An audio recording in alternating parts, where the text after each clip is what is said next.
Oke, nanti kita sambil diskusi ya Bapak Ibu ya. Sambil diskusi, nanti kita diskusi masalah implementasi Perpres 46 tahun 2025. Nah, yang pertama, ini kewenangan PA-KPA ini nggak pengaruh untuk Bapak Ibu, ini di kementerian dan lembaga. Nah, ini PPK. PPK wajib mengutamakan, wajib mengalokasikan 40% untuk produk UMKM. Dan Bapak Ibu wajib menginput e-kontrak dan tadi menilai kinerja penyedia setelah selesai. Nanti Bapak Ibu boleh kalau di sistem, pakai sistem silakan, minimal secara manual. Karena begitu diaudit, Bapak Ibu ditanya, ini paket udah selesai, udah mana nilai kinerjanya penyedia? Karena ini hukumnya wajib, ya. Terus nanti PA-KPA nih, misalnya wajib punya sertifikat. Kalau belum, nggak boleh nih jadi KPA merangkap PPK. Terus kalau nanti Bapak Ibu ke depan ada mini kompetisi, ini nanti bukan oleh PPK lagi, tapi oleh Pokja Pemilihan. Nanti Bapak Ibu bersurat ke BPBJ lewat elang. Nah, swaklola ini dulu PKS wajib, sekarang enggak, ya. Ini sekarang dipermudah. Nah, ini nanti tolong Bapak Ibu perhatikan, e-purchasing hukumnya wajib. Artinya, pada saat Bapak Ibu mau ngelaksanain pengadaan, tolong dicek dulu, barang yang Bapak Ibu butuhkan ada nggak di katalog? Ada. Atau Bapak Ibu beli makan minum, ada nggak di e-order? Ada, maka hukumnya wajib. Ya, ini nanti tolong perhatikan. Nanti saya tunjukin contoh berita acaranya. Yang kedua nanti konsultan, ya ini bisa via e-purchasing ke depan. Ini LKPP sedang menyiapkan etalase e-purchasing konsultan. Mungkin ada nanti Bapak Ibu perlu konsultan perencanaan, konsultan MK, konsultan pengawasan, konsultan AMDAL. Ini bisa ke depan bisa via e-purchasing. Terus pengadaan langsung. Sekarang konstruksi dinaikin. Kalau dulu sampai 200, itu dulu. Sekarang sampai 400. Ya, jadi kalau Bapak Ibu, Pak, saya ada pekerjaan Pak, renovasi gedung 400 juta. Boleh nggak PL? Boleh. Ya. Tapi ingat, karena di atas 200, sebelum berkontrak, penyedia harus menyerahkan jaminan pelaksanaan. Terus untuk penunjukan langsung, nah ini repeat order sekarang diperluas. Dulu hanya untuk konsultan. Sekarang repeat order bisa untuk konstruksi, barang maupun jasa lainnya.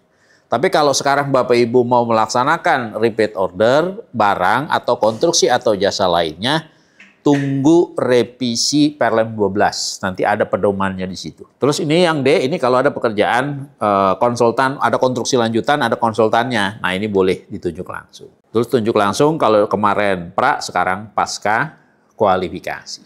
Nah, nanti di sini Bapak Ibu tolong perhatikan ya. Apabila nanti Bapak Ibu ada pengadaan via e-purchasing, tolong perhatikan. E-purchasing di atas 100 juta, ini Bapak Ibu wajib bikin HPS. Sebelum Bapak Ibu bikin paket, perlu HPS nggak? Perlu. Ya. Jadi pada saat Bapak Ibu menyiapkan dokumen persiapan, tolong salah satunya wajib menyusun dan menetapkan HPS. Karena di atas 100, karena dokumen itu nanti di-upload. Jangan sampai nggak dibikin, karena begitu terupload, itu tersimpan di dalam sistem. Tersimpan di dalam sistem, nanti Bapak Ibu diaudit itu dibuka, jangan sampai salah. Tolong perhatikan nih, di atas 100, e-purchasing wajib ada HPS. Berikutnya, ini saya skip aja. Tadi e-purchasing wajib. Jadi kalau Bapak Ibu barangnya yang Bapak Ibu butuhkan ada di katalog, maka hukumnya wajib. Bapak Ibu boleh menggunakan non-e-purchasing dengan syarat. Penyedia nggak mampu mau sesuai volume yang Bapak Ibu butuhkan. Atau spek teknisnya nggak sesuai. Atau dari sisi waktu nggak sanggup. Atau dari sisi lokasi. Atau dari sisi layanan nggak sanggup. Misal begini, Bapak Ibu beli AC. Di e-purchasing harganya AC 10 juta. Dia jual unit doang.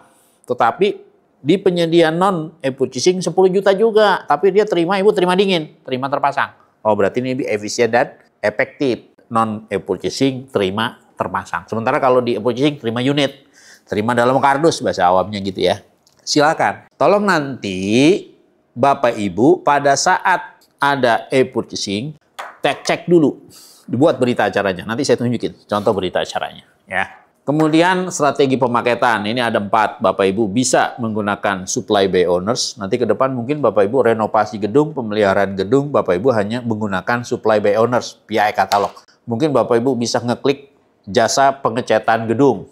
Nanti Bapak Ibu bisa klik lewat katalog, beli cat berapa kaleng, berapa pel, beli koas, beli baki, dan seterusnya.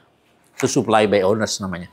Bisa juga nanti menggunakan strategi konsolidasi. Kalau pekerjaan-pekerjaan kompleks, misalnya Bapak Ibu bikin stadion, mungkin menggunakan PBC, Performance Based Contract.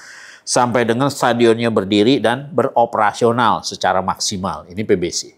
Kalau modifikasi terkunci ini biasanya untuk pembangunan konstruksi untuk sarana transportasi seperti KCIC, LRT, MRT, dan seterusnya. Ini penggunaan TKDN, ada 4 layer, ya. Terus ini nasional, nah PBJ dikecualikan mungkin kalau di PPOP ini nggak ada. Paling yang ada apa? Ini paling BBM, listrik, telepon, air, dan seterusnya. Berikutnya nanti Bapak Ibu akan terkait dengan ini nih tadi, jaminan pelaksanaan. Ya tadi Ibu, pengadaan PO purchasing, barang, konstruksi, jasa lainnya, nah ini wajib jaminan pelaksanaan. Tapi kalau Ibu, obat Pak saya 122 juta, perlu jampel nggak? Nggak. Tapi Ibu perlu HPS nggak? Perlu. Ya. Ini kalau ini nggak ada masalah, kalau ini DKI nggak ada masalah, kalau yang ini. Paling yang Bapak Ibu perlu wanti-wanti masalah itu tadi, masalah HPS, masalah jaminan pelaksanaan, dan masalah ada di katalog atau enggak. Nah, oke, kita bahas. Yang pertama, nanti tolong Bapak Ibu perhatikan. Bapak Ibu tolong buat berita acara review. Ini ada paket nih di RUP. Kita sebut Bapak Ibu pengadaan obat-obatan. Ya, pengadaan obat-obatan atau beli alat kesehatan. Bapak Ibu sudah tayang nih paket yang mau diproses di RUP. Tolong buat berita acara review. Nah, review ini yang hadir siapa? Ada PPK-nya. Ada tim teknisnya, tim teknis pengadaan obat-obatan. Ya, atau mungkin Bapak Ibu nanti ada pengadaan alat peralatan olahraga misalnya ya, atau nanti alat yang lain. Bikin berita acara review yang tanda tangan PPK, tim teknisnya siapa aja, dan user, orang yang menggunakan. Ya, apakah atlet atau siapa usernya. Apa yang perlu Bapak review? Yang perlu Bapak review adalah dari sisi spek, cek barang yang Ibu butuhkan tadi. Ada 80 item obat. Cek apakah 80 item ini semuanya ada di e-katalog. Kita sebut ada di e-katalog. Berarti Ibu misalnya ada. Misalnya masukin linknya, item A, misalnya obat sakit kepala A, di linknya sekian, obat B linknya sekian, oh ada, semuanya ada. Artinya semuanya ada tayang di katalog. Terus sampaikan linknya ya. Kalau misalnya, oh ini ada di satu penyedia Pak, ada satu penyedia bisa semuanya, ya udah linknya sampaikan bahwa semua item, 80 item ada di satu penyedia.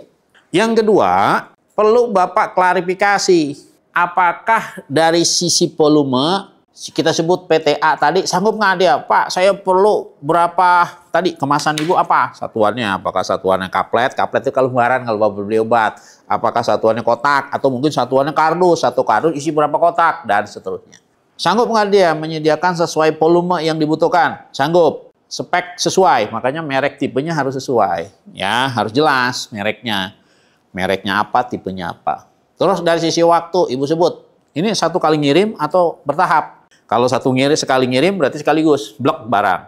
Atau bertahap, misalnya bulan pertama sekian, bulan kedua sekian, bulan ketiga sekian volumenya. Sanggup nggak dia? Sanggup, ya silakan. Kalau dari sisi waktu dia sanggup. Berikutnya lokasi, jelas. Ibu tadi alamat pengirimannya kemana? Wah, ini di jalan apa? RT berapa? Ya alamatnya. Terus dari sisi layanan. Layanan itu apa? Layanan itu tindakan atau pekerjaan yang harus dilakukan oleh penyedia sampai alat yang Bapak Ibu beli berfungsi. Tadi saya nyebut beli AC. Si PTA tanya, Pak, berapa beli AC harganya berapa? 10 juta. Ini gimana Pak harganya? Harga di kardus atau harga terpasang? Harga di kardus. Harga toko lagi kan? Nah, tanya, bisa nggak Pak harganya sampai terima dingin? Oh nggak bisa saya, 10 juta. Gitu. Makanya Bapak Ibu perlu klarifikasi layanannya ini. Pengadaan yang baik adalah barang yang Bapak Ibu beli sampai fungsional. Ya, sampai fungsional. Kalau Bapak beli AC, tinggal mencet remote, klik, dingin ruangan. Itu fungsional. Jangan sampai Bapak Ibu ditanya, ini Bapak Ibu beli AC, mana AC-nya? Di gudang Pak, di kardus. Masalah nggak? Masalah. Nah, makanya Bapak Ibu perlu cek layanan yang diberikan oleh penyedia sesuai apa enggak. Sama kayak Ibu nanti catering. Cateringnya ini gimana? Dikirimnya bahan mentah atau diolah, dimasak, sampai disajikan. Nah, setelah disajikan, dimakan, perlu ada tenaga pramusaji. Mungkin beresin piring, ngelap-ngelap, dan seterusnya supaya sebelum makan bersih, setelah makan bersih. Itu spek layanan namanya. Makanya Bapak Ibu perlu klarifikasi ke penyedia yang bersangkutan. Sanggup nggak sesuai syarat yang Bapak tentukan? Sanggup. Oke. Artinya katalog. Tapi Bapak Ibu cek ke penyedianya. Misalnya begini, barangnya ada di katalog, ada. Non katalog ada nggak? Ada. Ya, cuma kemarin kejadiannya beli susu untuk stunting. Ya, susu memang susu, tapi belinya nggak sedikit, Pak. Banyak belinya. Nah, dibandingkan, akhirnya saya sarankan bandingin. Bahasa saya gitu ya, bandingin. Di katalog harganya berapa? Ini Pak, di katalog sebotol, sekardus gitu biasanya, sekotak gitu ya. Sekardus, satu kotak isi 1 liter, itu harganya 106 dia kemarin. Katalog. Non katalog berapa? 104 Pak. Ya, jadi ada selisih harga. Katalog 106 per kotak, per liter. Non katalog berapa? 104.000. Nah, kira-kira bandingin kali volume. Non katalog harganya sekian, non katalog harganya sekian. Artinya apa? Artinya di sini lebih efisien dan efektif. Ya, silakan kembalikan lagi ke Perpresnya ini. Pasal 50 disebut. Ya, pasal 50 disebut. Bapak Ibu boleh menggunakan non e-purchasing tadi dengan syarat. Ya, dengan syarat ini pasal 50-nya muncul begini. Kecuali tadi berdasarkan pertimbangan nilai keekonomian lebih efisien dan efektif selain non e-purchasing. Silakan didokumentasikan. Katalog harga sekian, non katalog sekian. Ya udah, akhirnya non katalog. Tapi kalau ada, ya silakan. Kalau Bapak, oh obat Pak, ada purchasing, ya silakan, nggak apa-apa. Penyedia katalog harganya juga semua mampu, ya. Dan dia harganya pun lebih kompetitif, ya silakan, nggak apa-apa. Ya, kira-kira begitu. Jadi saran saya, tolong Bapak Ibu dibuat dokumentasinya supaya nanti kalau Bapak Ibu ditanya sama auditor, kan Bapak di auditnya nggak sekarang, tahun depan di auditnya. Begitu Bapak ditanya di audit, Bapak punya data, gitu loh. Kenapa nggak e-purchasing? Ini Pak, harganya sekian. Pada saat hari apa? Makanya dibuat hari ini tanggal berapa, hari apa, tolong dibuat berita acaranya. Mungkin hari ini harganya sekian, bisa jadi tahun depan bisa naik, bisa jadi berubah kan? Atau bisa jadi mungkin ada penyedia baru masuk, harganya lebih murah. Itu bisa jadi ke depan. Tapi yang sekarang pada saat terjadi transaksi, memang di katalog sekian, non katalog sekian. Tolong Bapak Ibu dokumentasikan, ya. Ya, nanti tanda tangan PPK, tim teknis, dan user. Dokumentasikan. Ya, kalau masalah TKDN, kemarin begini, saya mau beli baby eskavator. Ya, supaya bisa masuk di gang-gang sempit. Terus saya tanya, gimana? Ada nggak tayang di katalog? Ada Pak, tayang di katalog. Cari produk ber-TKDN di atas 40. Screenshot, nggak ada. Di bawah 40, nggak ada. Ya, di bawah 25, nggak ada.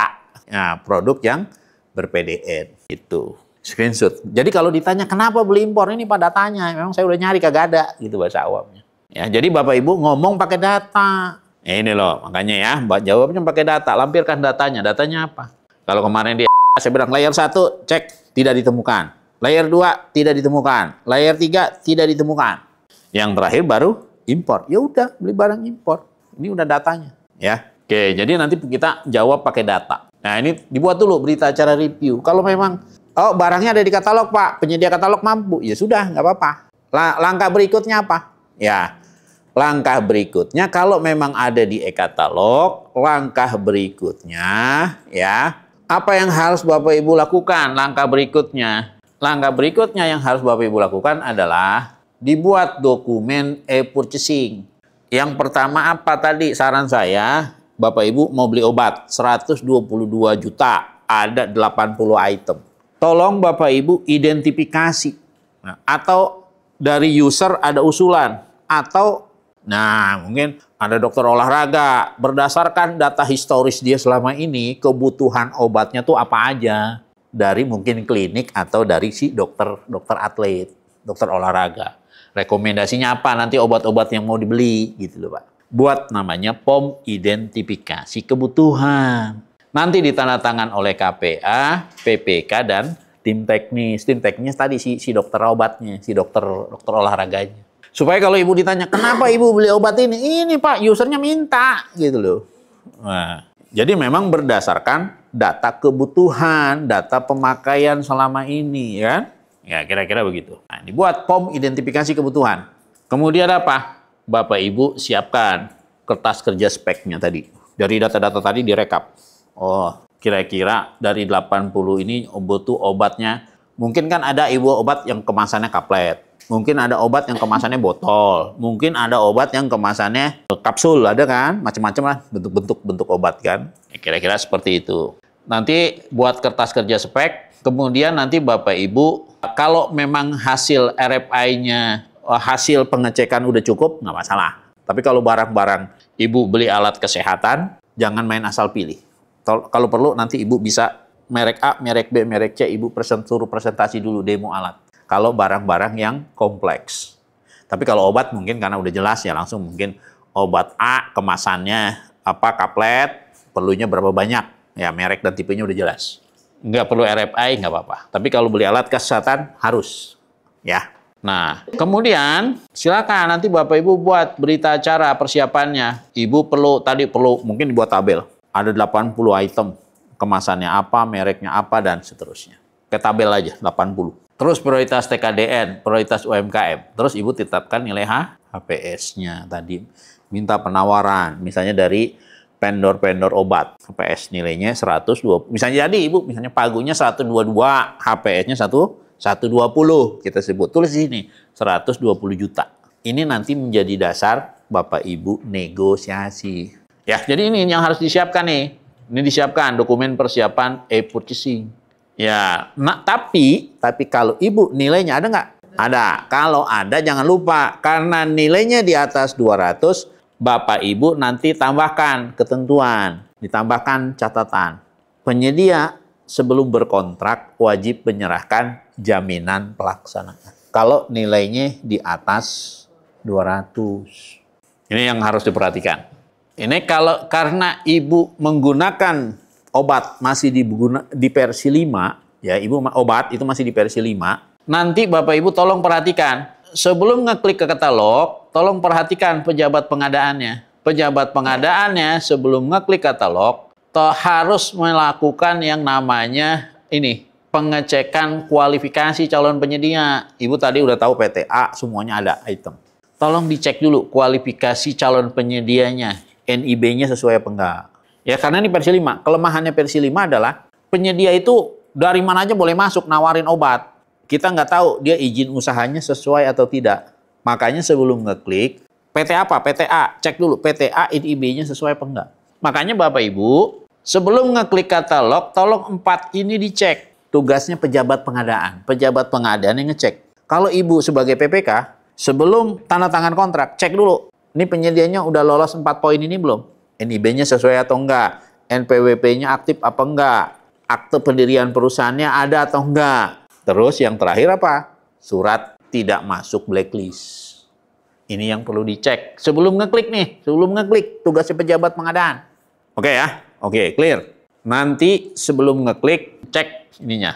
Berikutnya apa Pak? Nah, berikutnya nanti minta pejabat pengadaan melakukan klarifikasi. Diklarifikasi, Ibu tadi kan obatnya ini obat A, mereknya apa, obat B, mereknya apa, dan seterusnya. Cek merek, cek tipenya, dan seterusnya. Nanti kan berproses itu. Nanti oleh pejabat pengadaan berproses katalog. Ya, harga awal berapa, harga nego berapa. Totalnya turun dari 100. Kita sebutlah harga dari 122 juta turun jadi 115. Ya, nanti dinego oleh ya, kalau ini di atas, kalau masih di bawah 100 oleh pejabat pengadaan. Setelah itu kan nanti ada surat pesanan. Nah, bikin surat pesanan nanti. Nanti surat pesanan oleh PPK. Sebelum Bapak Ibu surat pesanan, ada Bapak Ibu nanti punya pintu, bahasa saya gitu ya. Punya pintu yang namanya review, hasil pemilihan. Ini PPK punya waktu 3 hari. Apakah langkah-langkah yang dilakukan oleh pejabat pengadaan udah benar? Kalau benar, boleh terima, boleh. Tapi kalau ini penyedianya tadi, izin usahanya nggak sesuai, Pak. Boleh nggak saya batalin? Boleh. Ibu 3 hari biarin, tidak menyatakan tidak sesuai, 3 hari udah batal pengadaan. Kalau ternyata misalnya pejabat pengadaan melakukan kelalaian dan seterusnya. Nah, itu mitigasi yang harus dilakukan. Kalau nanti setelah direview hasilnya sesuai, ya silakan lanjut kontrak sampai dengan nanti kontrak, pengiriman, pemeriksaan, pengujian sampai serah terima.